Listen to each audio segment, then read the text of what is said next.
Hey everyone, this is BlackOKC and welcome back to this channel. If you're familiar with my content, you know my videos are mostly intended to help players learn the game, to either get better at it or discover aspects of the game that they weren't aware of before. My channel definitely is not the only resource for this kind of information, and in this video I'll talk about my top 5 resources that MWO players, both new and veteran, should know about to improve their gameplay, or just to simply learn more about the game. I understand that part of the fun of any game is to experiment and find things out on your own.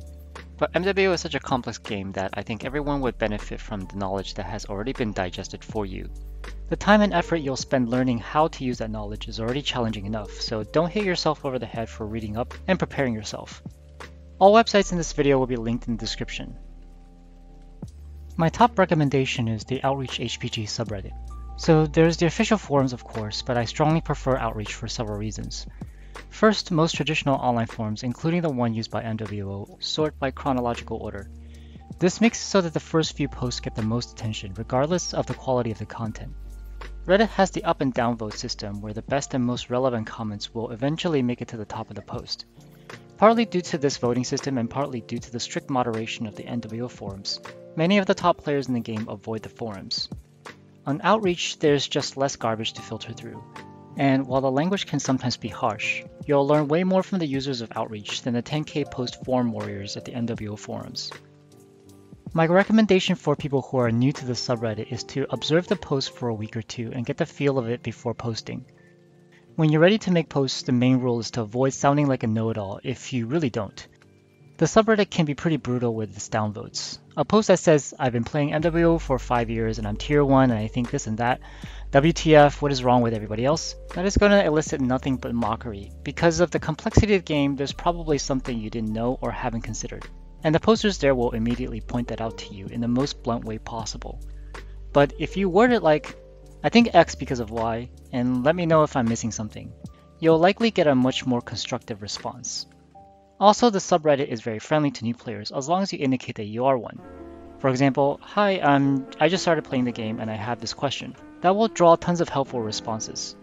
Outreach is a very powerful resource. Harness it and don't be afraid to use it. Next is the Hitbox Localization thread. Whenever a new mech comes out, players from the community will test the mech for hitbox boundaries and update this thread. If you need to know which mechs have dangerously large CTs or side torsos, or if you need to know how to headshot a specific mech, take a look at this thread. It's most useful for when you're building mechs to maximize its strengths and minimize flaws. For example, you can look at a mech with a big CT and determine that it's probably okay to put an XL engine in the chassis. At the time of this video, the person who maintains this thread is away, and updated hitboxes can be found on Outreach. GremMechs is a relatively new website that provides references and also ranks the most popular meta builds of this day. If you're familiar with MetaMechs.com, which is now about 2 years out of date, this is a similar endeavor maintained by a few current high-level players. As any meta builds website, including my Playing the Meta series, treat it as a reference point and not as some sacred text that you have to follow to the word. For example, I find myself disagreeing with about a quarter of the builds and rankings on there. Despite this, you will not see any obviously bad builds, and it's a great place to get fresh ideas and look at a brief explanation of how these mechs are played from some people who probably know what they're doing.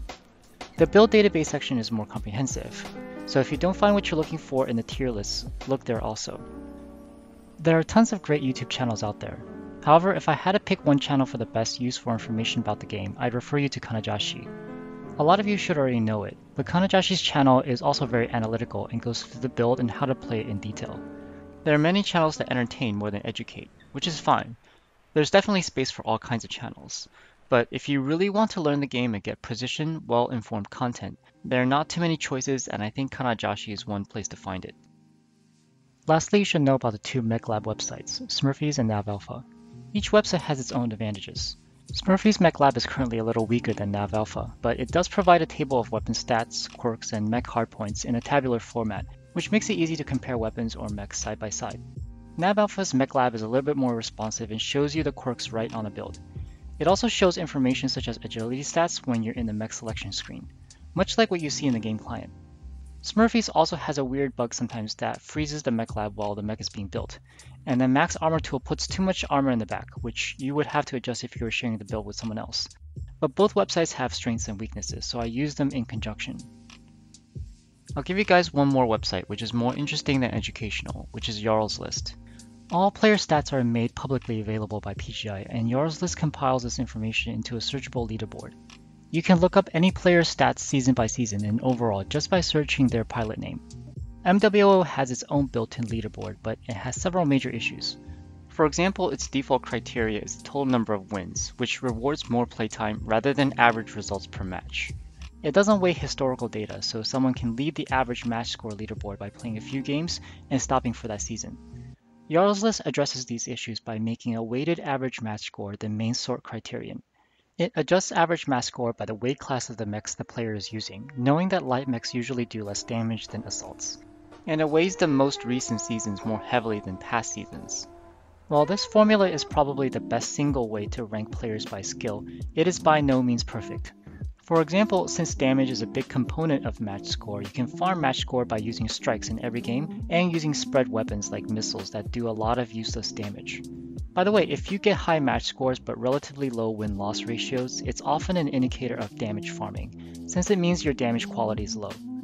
It can't tell whether you're grinding the bottom of the barrel mechs from 0 XP or playing fully skilled meta mechs throughout the season. Despite these issues, it does give you a general idea of the skill level of the player. I mean, for example, a 90th percentile and a 93rd percentile player may not really differ significantly in skill, and in fact, the lower ranked player may actually do better depending on what mechs he's playing. However, there's definitely going to be a skill gap between the 90th and 70th percentiles, so use your best judgment in all cases. Okay guys, I hope you find this video to be helpful and share this with anyone who's starting out in a game. If you know of other links, please post them in the comments below. For example, there are some awesome Twitch streamers out there, but it's hard to come up with a strict criteria for choosing which streamers to feature, so I'll leave that up to you guys. Make sure to subscribe to this channel for more informative content like this, and I'll see you next time.